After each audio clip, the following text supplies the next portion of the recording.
কাজী কাবিল নামায় যখন টাকার পরিমাপ লিখছিল, হঠাৎ মেয়েটি কাজীর কাছ থেকে কাগজ কলম নিয়ে বলে উঠল, আমার কাবিল নামায় টাকার পরিমাপ আমিই লিখব। আমি যা লিখব আমাকে তাই দিতে হবে। গরিব ছেলেটা মেয়েটিকে প্রচুর ভালোবাসতো, তাই মেয়েটি যেটা বলল সেটাই মেনে নিল।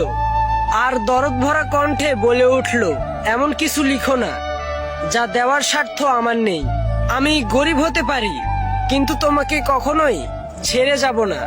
মেয়েটা ছেলেটিকে চোখ রাঙিয়ে টাকার জায়গায় টুকটুক করে লিখে দিল ছেলেটির নাম, আর সবার সামনে চিৎকার করে বলতে লাগলো, যদি আমায় কোনোদিন ছেড়ে যায় তাহলে দেনমোহর হিসেবে আমি ওকে নিয়ে যাব। আজ কান খুলে শুনে রাখুন সবাই, প্রতিটি স্বামী স্ত্রীর সম্পর্ক বেঁচে থাকে বিশ্বাস আর ভালোবাসায়। আর আজকের সমাজে তো দেনমোহরকেই বেশি প্রাধান্য দেওয়া হয়। টাকাওয়ালা ছেলে দেখেই মেয়েকে বিয়ে দেওয়া হয়।